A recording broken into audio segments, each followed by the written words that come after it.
Hello, my name is XONEVANT. Today is Tuesday, April the 8th, and this is your Daily Dose. All right, guys, so we got another fan question in, and this is again from Sanad Amsha, and he wants to know, do I have a YouTube idol? Now, I'm assuming by this question, you don't necessarily mean my favorite channel.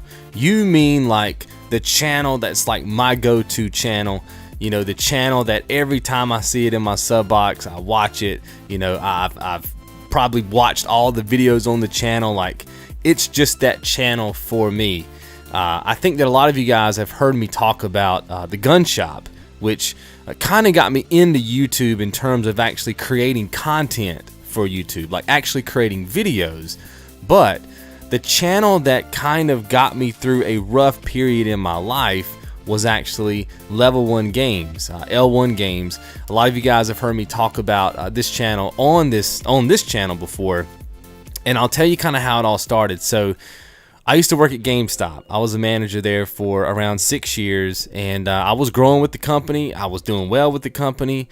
I was running a store out there, and I just didn't like where things were going. You guys remember when the Power-Ups card came out and all that kind of stuff. A lot of you guys may have that card. I wasn't feeling it. I didn't like, I felt personally responsible for the customers. A lot of the customers that shop with me, I felt like they were my friends, you know, and maybe this is wrong on me to think of, you know, because obviously I'm working for a company. These people should just be customers, right? And I should be selling them whatever I'm told to sell them, and I shouldn't be taking it personally, right? I shouldn't have any guilt about it. But I did, because I didn't see any value in this program whatsoever. And there was a lot of other things going on behind the scenes. And, you know, I did my 2 weeks notice and I left.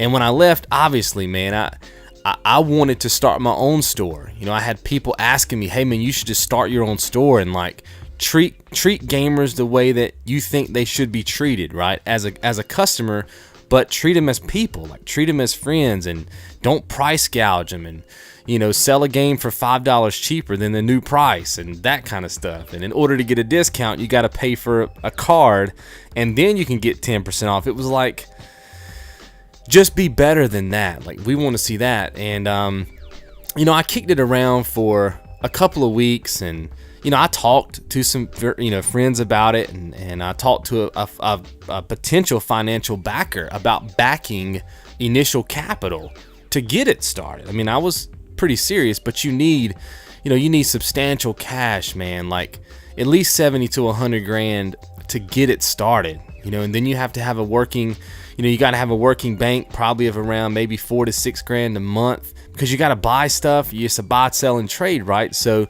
you got to be able to buy merchandise, sell merchandise, still turn that profit. Now, during this whole process, I ran across a YouTube channel, and it was L1 Games, Level 1 Games. Some of you guys might know him. He's been on the channel before. Really good guy. It's ran by a guy named Muzz, and I ran across his very first video. It just happened to be, you know, not just the first video I saw on his channel, but the very first video that he did on his channel. Because the way he did his channel was more of like a diary, right? Like episode 1, episode 2, episode 3. It was a one continuous story. And the first episode was him basically announcing that he was going to be leaving the mall that he was in, because he ran a game store there. And he was going to be seeking out a new store location, and he was going to film the whole thing, the setup, the breakdown, you know, all the moving, everything, you know, the day-to-day operations of his business. And even though I came from GameStop, and I know a lot about business in general, I've been in retail for a long time. Ever since I was 18, I've been doing retail. So I'm very familiar with retail, but it gave me that confidence to know that it could be done. You see what I mean? Because when he finally got to where he is now, like right now he's in a mall, and there's a GameStop in the mall with him, and he's competing against them. And the one thing that I always fear was, man, you know, I'm never going to be able to compete against GameStop because they're so big, they're so large. You know, how can one guy go up against the machine, right? But he kind of gave me that inspiration to know that it could be done. And I would say probably after about 4 or 5 months of building up my business model and getting everything ready, the capital that I was trying to get fell through. And I eventually just did what he did. You know, he actually started off in a flea market, and he had, I don't know, a couple of VHS tapes and that sort of stuff, probably less than 50 items total. And he started off selling part of his game collection, part of his movie collection. And now he has just a bustling store. He's doing really well. He's been thinking about doing another store for the last, year or so, just thinking about it. But he's doing it. He's living the American dream. He's doing what he loves to do. And I remember I kind of just took that as my inspiration, and I actually went to the flea market. I spent about $400 of money that I barely had, because when I left GameStop, I had a little bit of money, but I spent that over that 4 to 5 months, and I was pretty much broke. And I said, well, I got a gaming collection. If he can do it, I can do it. So I got two friends together, and we poured our money together, and we became like partners. We spent $400 on the rent and getting some glass, showcase cabinets and things of that nature. And we went to the flea market, man. We piled up. We went to the flea market, and the very first weekend, just selling video games that I have in my collection, we made about $1,000. Can you imagine that in one weekend? And it doesn't even count Friday. It's just Saturday and Sunday. We made almost $1,000. Now, granted, we didn't keep that. A lot of that had to go back into the store, back into the business, and that sort of thing. But it let me know that I could do it. And unfortunately, about a month later, the flea market burnt down. Unfortunately, now luckily, well, not the whole thing burnt down. Parts of it burned down. Now, luckily, none of my stuff was messed up. I have no smoke damage on any of my collection. My whole collection was in the store. It was crazy. I got very lucky. Now, obviously, I have my collection, here with me. But it's always kind of scared me about going back. We didn't have insurance or anything like that, right? We were new. So if my stuff would have got burnt down, I would have lost everything. So I've just been a little bit nervous about venturing back into it. It's a lot of time. It takes a lot of effort. And, shortly after that, I started doing my graphic design website business, and that kind of picked up, and that allows me to do YouTube. So now it's about being able to just pay the bills and be able to do YouTube. That's really what I like to do.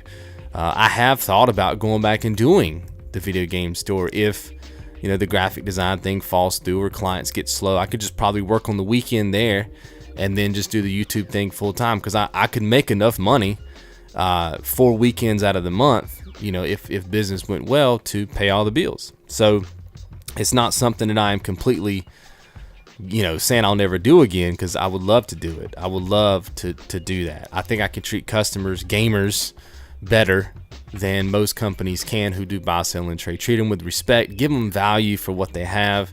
Don't give them $5 for a game that I know I should be giving them $25 for, or $30 for, or $35 for. Right? Treat them the way they want to be treated.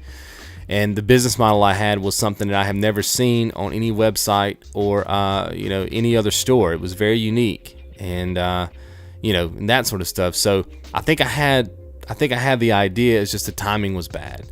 But that is my YouTube idol, L1 Games, Level 1 Games, Muzz. And I don't know if he's ever going to watch this, but that's my boy, man. He if you guys, definitely, I encourage you to go check out his channel. He's very inspirational, because like I said, it's from day one, all the stuff that went wrong. It's like watching a TV show, like on True TV or something, right? I mean, it's a documentary style, filming thing that he does on his channel.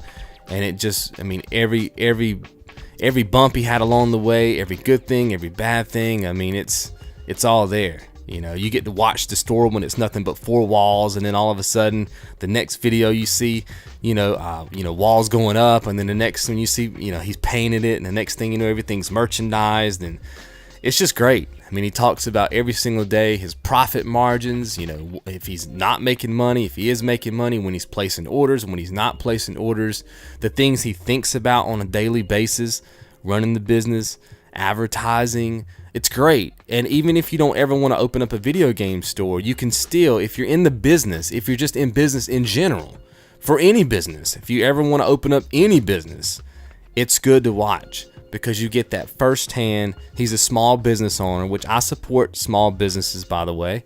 I'd rather shop at small businesses. And that's my YouTube idol. So I appreciate the question. Again, guys, Sanad's a link to Sanad's channel will be in the description. A link to L1's channel will be in the description if you guys want to check him out. And that is my YouTube idol, man. He got me through a very rough time in my life, and you can't put a price tag on that. And I think that definitely deserves, you know, the status of being my YouTube idol. So hopefully you guys have enjoyed. Talk to you tomorrow. Be good.